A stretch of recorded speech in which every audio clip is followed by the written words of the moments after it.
할렐루야. 자, 오늘도 이제 복음서 요한복음 말씀 강해 이제 처음부터 함께 하시는 여러분들은 참 복된 이들입니다. 말씀에 귀를 기울이시고 또 말씀 가운데 역사하신 하나님을 반드시 경험하는 믿음의 권속들이 다 되기를 주님의 간절히 축원합니다. 자, 오늘부터 이제 사복음서 중에 요한복음 시작입니다. 그렇습니다. 신구약 66권 중에 이 성경 중에 참 하나님의 말씀들, 다 하나님의 귀한 생명의 말씀들이지만은 특별히 사복음서인 마태, 마가, 누가, 요한은 직접적인 주님의 말씀들로 가득합니다. 그래서 사실 따로 주석을 달 필요가 없을 정도로 말씀 그 자체가 은혜입니다. 그리고 교훈이 되며 곧 삶에 적용할 수 있는, 곧바로 삶에 적용할 수 있는 그러한 주옥 같은 하나님의 말씀입니다. 사복음서 중에 마태와 마가와 누가 이 세 복음서를 공관복음이라고 그래요. 예, 함께 공자입니다. 볼 관점, 그러니까 함께 보는 관점이 같다 해서 공관복음. 마태, 마가, 누가. 마태, 마가, 누가 이 세 복음서는요, 그래서 한 70%가 같습니다, 내용이. 하지만 요한복음만큼은 조금 더 다른 부분들이 많이 기록되어져 있고요. 특히 예수님의 신적인 권위, 예수님은 곧 하나님이시다라고, 이 하나님의 권위가 그대로 기록되어 있는 것이, 강조된 것이 바로 요한복음입니다. 그리고 예수님의 제자 중에 사랑받는 제자, 사랑의 사도라 하지요. 바로 요한, 그 요한답게 이 사랑의 메시지가 가득 차 있습니다. 그래서 우리 앞으로 요한복음과 요한 1, 2, 3서를 통하여서 정말 하나님께서 얼마나 인류를 사랑하는지 그것을 우리가 똑똑히 확인해 볼 수 있기를 바랍니다. 자, 1절을 함께 우리 다시 한번 읽겠는데요. 1절을 같이 함께 읽겠습니다. 태초에 말씀이 계시니라. 이 말씀이 하나님과 함께 계셨으니 이 말씀은 곧 하나님이시니라. 아멘. 그렇습니다. 여기 말씀은 곧 하나님이시라고 말하고 있어요. 근데 이 말씀 언제부터 있었냐? 태초부터 있었다라는 거예요. 예, 그렇습니다. 하나님의 말씀으로 태초부터 계셨는데 바로 그분이 세상에 오셨다라는 겁니다. 성도라면 뭐 모르는 자가 없죠. 아니, 세상 사람들도 다 알지요. 예, 바로 12월 25일은 성탄절이라고요. 이 성탄, 바로 거룩한 이가 태어났다라는 거예요. 하나님께서 인간의 몸을 입고 이 땅에 오셨다라는 이 성탄절을 우리는 항상 기억합니다. 그리고 예수님이 태어나신 곳은 2000년 전에 유대 땅 베들레헴이었습니다. 베들레헴이라. 베트는 집이라는 뜻이고 레헴은 떡이라는 뜻이에요. 떡집에서 떡이 난 거예요. 떡집에서 예수님이 태어나신 겁니다. 그래서 요한복음 6장 35절, 요한복음 6장 35절에 보면 예수께서 이르시되 나는 생명의 떡이다 라고 말하고 있어요. 나는 생명의 떡이니 내게 오는 자는 결코 줄이지 아니할 것이라 라고 주님 말씀하셨습니다. 그래서 우리는 매월 첫째 주를 성찬주일로 지켜왔는데 코로나 사태 때문에 우리 좀 멈춰 있었죠. 잠시가 아니라 뭐 거의 3년이나 멈췄는데요. 자, 이제 오는 주일부터 이제 다시 우리가 성찬주의를 지키고자 합니다. 예수님은 세상을 구원하고자 몸소 먹잇감이 되신 거예요. 본인이 바로 먹잇감이 되셔서, 그래서 즉 제물이 되어주셔서 말구유에 누이신 거예요. 다른 것도 아니고 말구유에, 말 밥그릇에 예수님은 누이셨지요.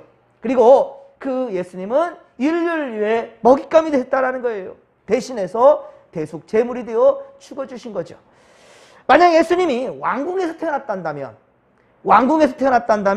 가난한 사람들, 병자들, 그런 자들은 참 예수님을 만나기조차 어려웠을 것입니다. 그리고 경계가 삼엄하기 때문에 이 왕궁에는 목자들이 쉽게 출입할 수 있는 곳이 아니란 말입니다. 그러므로 마국간에 탄생하심은 가난한 자들에게도 복음이 되기 위하여서 그렇게 하나님은 그렇게 역사하신 것입니다. 요한 1서 1장 5절, 요한 1서 1장 5절에 보면 하나님은 빛이시라. 그에게는 어두움이 조금도 없으시다 라고 말씀합니다. 그 빛을 안고 이 세상에 오신 분이 바로 예수 그리스도이시지요. 그래서 오늘 본문 9절에 보시면, 오늘 본문 9절 보면 참빛 곧 세상에 와서, 참빛이 곧 세상에 와서 각 사람에게 비치는 바로 빛이 있었나니 라고 말하고 있는 겁니다. 모든 인생은 이 빛으로 그래서 나와야 되는 거고요. 그럴 때 비로소 진정한 기쁨과 인류는 행복을 맛볼 수 있는 겁니다. 자유함을 얻을 수가 있습니다. 그런데 문제는 오늘 보면 11절이에요. 11절에 보니 예수님이 자기 땅에 그렇게 오셨는데도 자기 백성들이 영접하지 않았다라는 겁니다. 예수님은 높은 보좌를 버리시고 이 땅에 그렇게 생명의 빛으로 오셨건만 그 백성들은 예수님을 영접하지 않습니다. 맞이할 생각을 하지 않아요. 5절에 보면 그 빛이 어두움에 비쳤나니 어두움이 깨닫지 못하더라고 얘기하고 있어요. 즉 세상이 주님을 알아보지를 못하는 겁니다. 당시 유대인들이 기다리는 메시아, 그러면 이 당시 약속된 메시아 오신다고 그랬는데 이 메시아, 어떤 메시아를 기다렸는가? 그것은 바로 당시 로마 제국에서 자신을 구원해 줄 그런 장수와 같은 그런 막강한 힘을 가진 그런 메시아를 기다렸던 것이지요. 그들이 기다렸던 메시아는 그러니까 마국간에 와서는 안 되는 것이었지요. 최소한 로마의 속박에서 벗어나게 해줄 수 있는 존재란다면 왕국에서 태어났든지 아니면 최소한 대제사장의 집에서 태어났어야 됐겠지요. 예. 그렇기 때문에 마국간에 태어나신 예수님에 대해서는 아무도 관심조차 없었던 것입니다. 하지만 마태복음 2장에 보면 동방박사들이 오히려 이 이스라엘 민족이 아닌 이방 민족이에요. 이방 사람들입니다. 그 바로 동방박사들이 찾아와 경배하였고요. 그리고 누가복음 2장에서는 바로 목자들이, 양을 치던 목자들이, 그것도 밤새 이 양들을 지켜야 됩니다. 그런 고된 노동 가운데 있는 그들이 바로 천사들의 말을 듣고 마국간으로 달려와 예수님께 경배하였지요. 오늘날 많은 사람들이 성탄절을 즐기며 온갖 성탄의 노래와 춤을 추며 그렇게 축하의 잔치를 벌이고 있지만 정작 주인공을 모실 생각을 하지 않습니다. 교회 안보다도 교회 밖에서 사람들이 더 즐거워하는 것 같아요. 교회 안보다도 교회 밖에서요. 그런데 문제는 그들의 노래하는 것에서 어떻습니까? 예수님이 아니 계신다니까요. 예수님을 노래하는 것이 아닙니다. 예수님을 가장한 다른 것들이 주인공이 되고 있어요. 교회들도 이것들을 따라하고 있네요. 이게 기가 막힌 거예요. 예를 들면 산타클로스 할아버지, 루돌프 사슴코, 흰 눈 사이로 썰매를 타는 이런 노래를 부르고 있어요. 이미 성경에도 없는 것들이 예수님의 자리를 꿰차고 앉아서 왕노릇하고 있는 겁니다. 이것이 사탄 마귀이지 무엇입니까? 인류를 조종하고 있어요. 주인공을 내몰아버리고 예수님을 영접하지 아니하고, 이 심각한 문제인 거죠. 그런데 성도들도 이것을 무감각하게 받아들이고 있다는 것이 진짜 심각한 문제인 거예요. 메리 크리스마스, 즐겁게 예수님을 예배합시다라는 거거든요. 우리 주님을 예배하자는 거예요. 서양 사람들도 메리 크리스마스 이렇게 인사합니다. 그런데 그곳에는 예수가 없어요. 여러분, 우리가 주여 주여 하는 데마다 다 천국까지 못한다 그랬죠. 주여 주여 외치면 여러분들 주님을 찾는 것 같습니까? 그러지 않을 때가 많다니까요. 진정 예수님을 부르는데 아니에요. 말만 예수일 뿐이지. 이것은 세상 사람과 똑같은 것 아니겠습니까? 이러면 안 된다는 거예요. 11절, 12절, 오늘 보면 11, 12절을 함께 다시 한번 읽겠습니다. 자기 땅에 오매 자기 백성이 영접하지 아니하였으나 영접하는 자, 곧 그 이름을 믿는 자들에게는 하나님의 자녀가 되는 권세를 주셨으니 아멘. 할렐루야. 잊지 마십시오. 이거 매우 중요한 말씀이죠. 성경 암송 말씀이죠. 요한복음 1장 12절의 말씀. 그렇습니다. 하나님의 자녀가 되는 권세, 하나님의 자녀가 되는 권세는 오직 그분을 영접하는 자에게 한해져 있다는 거예요. 예, 그분이 누구냐? 바로 예수 그리스도이십니다. 그분을 바로 영접하여 우리 마음에 모셔드릴 때 우리가 바로 하나님의 자녀가 되는 것이고 우리는 하나님 나라 백성이 되는 거예요. 구원받은 백성이 되는 거예요. 아무나 구원받는 자들이 되는 게 아니란 말이죠. 예수님을 영접하는 마음이 없는 신앙은 그래서 안고 없는 찐빵이라는 거예요. 삶의 고난이 오면 어때요? 언제든지 주님을 부인하고 믿음에서 떠날 자들이라는 거예요. 성도는 아무에게나 주어진 이름이 아닙니다. 그래서 성도란 예수님을 영접한 자라는 뜻이에요. 하나님의 자녀라는 뜻입니다. 거룩한 백성이라는 뜻이에요. 성도. 예. 거룩할 성자에 무리도자예요. 거룩한 무리라는 거예요. 거룩한 하나님의 백성이라는 뜻이에요. 그리스도인이라는 것이죠. 그렇다고 해서 성도들에게 죄가 없는 것이 아닙니다. 오늘도 우리는 어떤 죄를 지을지 몰라요. 그렇죠? 죄는 여전히 있지만 예수님께서 그 죄를 책임지셨기 때문에 우리를 의인이라고 인정해 준다라는 거예요. 인정해 주는 거예요. 그래, 인정해 줄게라는 거지 죄가 없다는 말이 아닙니다. 예. 그리고 그 죄를 기억조차 하지 않겠다라고 주님 그리 말씀하셨어요. 다 도말해 버리신다는 거예요. 우리 가운데 있는 모든 죄들은 어떤 자들만? 주님을 영접한 자들에게만. 그렇습니다. 함께 14절을 또 같이 읽겠습니다. 14절입니다. 말씀이 육신이 되어 우리 가운데 거하심에 우리가 그의 영광을 보니 아버지의 독생자의 영광이요 은혜와 진리가 충만하더라. 아멘. 할렐루야. 그렇습니다. 태초부터 있었던 하나님 곧 그 말씀이 육신이 되어 이 땅에 오셨다라는 거예요. 이게 바로 성육신을 의미하고요. 이분이 바로 곧 예수님이라는 뜻이에요. 예. 우리는 말씀이 육신이 되어 이 땅에 오셔서 역사로 기록하고 흔적으로 남긴 그래서 이 생명의 말씀, 예, 이 생명의 말씀 성경을 매주 마주해야 된다. 매일매일 마주해야 된다는 거예요. 매 순간순간 말씀을 마주할 수 있어요. 얼마나 행복한 세상입니까? 예전에는요, 이 하나님의 말씀을 쉽게 모든 사람들이 갖고 있지를 못했어요. 예. 그런데 인쇄술이 발명되면서 그리고 지금은 모든 자들에게 돈만 있으면 누구든지 마음만 있으면 이 성경을 내 손에 들 수 있어요. 이런 좋은 세상이 되었는데도 어쩌면은 이 성경 말씀 사람들이 찾지를 않고 있어요. 아프리카에는 성경을 쉽게 가질 수가 없대요. 예. 지난번에 선교사님 와서 말씀을 전해주셨지만 여러분 그런 말씀 성경 이야기를 쭉 해요. 그 선교사님 특별히 고집을 피우죠. 성경 말씀만 전하려고 합니다. 예. 자신이 뭐 했다 자랑하려는 것도 하지 않으려고 해요. 되도록이면. 예. 좀 거기에 성경 얘기 좀 해달라고 하는데도 아니 이 귀한 시간에 하나님 말씀 전해야지 그래요. 그런데 그 아프리카에는 성경을 가진 사람이 없다니까요. 많지 않아요. 우리 돈으로 한 5,000원 지금 좀 올라서 비싸야 10,000원 수준이에요. 그런데 그 사람들한테는 쉽게 가질 수가 없는 성경.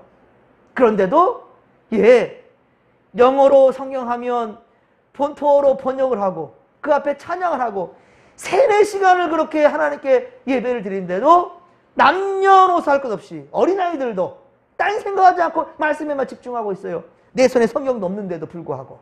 그런데 우리는 어떻습니까? 우리 손에 성경 있는데도 불구하고 말씀이 좀만 길어지면 아우 힘들어 잃어버리죠. 과연 우리는 어떠냐는 거예요. 예수를 찾는 말들은 많지만은 좋은 악기들을 태동해가지고 그렇게 하나님을 찬양하지만 진짜 그게 찬양일까? 아프리카는 북 하나 들어요. 북도 없어. 발로 구르면서 찬양을 하고 있어요. 우리는 오늘 주님을 어떻게 경배하며 주님을 찬양하고 있는지 어떤 자세로 말씀을 받고 있는지 우리는 분명 돌아봐야 할 것입니다. 우리는 말씀이 육신이 되어 이 땅에 오셔서 역사로 기록되어지는 이 성경을 어떻게 취급하고 있냐는 거예요. 말씀을 통해서 예수 그리스도를 경험하는 우리는 하나님의 영광과 그리고 은혜와 진리의 충만함 속에 오늘도 살아가야 될 줄로 믿습니다.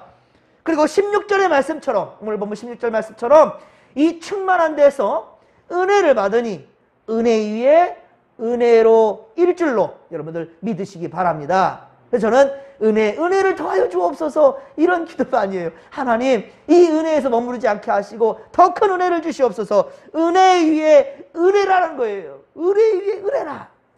과거에는 오직 모세로부터 주어진 율법에 매여 조바심 속에 살았어요. 이 율법 어기면 어떡하지? 이 율법이 뭐라고 말했는데, 이 율법에 매여 있는 인생이었어요. 하지만 이제는 어떻습니까? 아버지의 품속에 있는 독생하신 하나님이 성육신하셔서 오신 것을 우리가 믿으면 되는 거예요. 예, 우리 자녀들 실수하고 약속된 거 어겼어요. 너 이래서 잘못한 거야 라고 지적됐을 때, 죄송해요, 근데 나 아빠 아들이잖아, 나 아빠 딸이잖아, 이 말 하나면 부모님 어떻습니까? 더 이상 으이그 죽여 살려, 이놈 내 자식이지 라고 안아주는 것이 부모잖아요. 하나님이 그렇다라는 거예요. 율법은 죄를 깨닫게 하는 거예요. 예, 무엇이 잘못이고 무엇이 옳은 것인지를 구분해주고 알게 하는 것이 바로 성경 말씀이고요, 율법이에요. 그런데 중요한 건 그 율법대로 말씀대로 따라야 되죠. 당연하지요. 하지만 그 말씀, 이걸 우리가 다 지킬 수가 없습니다. 예, 마음은 어디로되 육신이 약하다고 주님 말씀하신 거 딱 맞습니다. 마음은 어디로되 육신이 약한 거 주님이 잘 아신다니까요. 그런데 우리는 왜 이렇게 뻔뻔한지 모르겠어요. 예, 회개할 줄 몰라요. 주 앞에 엎드릴 줄 몰라요. 알면서도 행하질 않아요. 그러니 죽은 믿음 가운데 있는 겁니다. 사랑하는 성도 여러분, 오늘 더욱더 생명 되신 주님의 말씀을 우리가 항상 우리 곁에 두며 주님과 동행하는 복된 인생들 되기를 간절히 빌고 소망합니다. 다시 한번 우리 12절 말씀을 같이 한번 읽겠습니다. 영접하는 자, 곧 그 이름을 믿는 자들에게는 하나님의 자녀가 되는 권세를 주셨으니 아멘, 할렐루야. 주를 믿는 이 믿음으로 오늘도 구원의 삶을, 승리의 삶을 살아가십시다. 주여 삼창 부르며 기도하며 나갑니다. 주여, 주여, 주여. 살아계신 하나님 아버지, 고맙고 감사를 드립니다. 우리의 인생이 참 죄 많고 허물 많지만 주님은 그것을 기억조차 아니하시고, 우리가 주님을 영접할 때 우리 예수님의 말씀대로 따르고자 최선을 다하며 그렇게 주님 앞에 납작 엎드려 주님을 경배하려고 하는 그런 우리 성도들, 겸손함으로 주 앞에 나아가는 우리를 주님께서는 기억하시고 주님 사랑으로 안아주신 줄을 믿습니다. 주여, 오늘도 어떠한 죄와 잘못을 저질지 몰라요. 하지만 우리가 주님을 바라보는 것, 어느 때든지 말씀으로 말미암아 깨달음이 왔을 때 우리는 언제든 주님을 향할 수 있도록 주여, 주여 우리를 지키시고 함께하여 주옵소서. 오늘도 참으로 질병과 여러가지 아픔 속에 괴로워하며 울부짖는 성도들이 있습니다. 하나님 아버지요, 그 고통 속에 주님을 부인할까 두렵습니다. 끝까지 주님 붙들고 우리 아버지 믿음 지켜낼 수 있도록 도와주시옵시며, 악한 영들의 공격에서 반드시 이겨낼 수 있도록 도와주시옵소서. 하나님이여, 하나님이여, 함께하여 주시옵소서. 함께하여 주옵소서.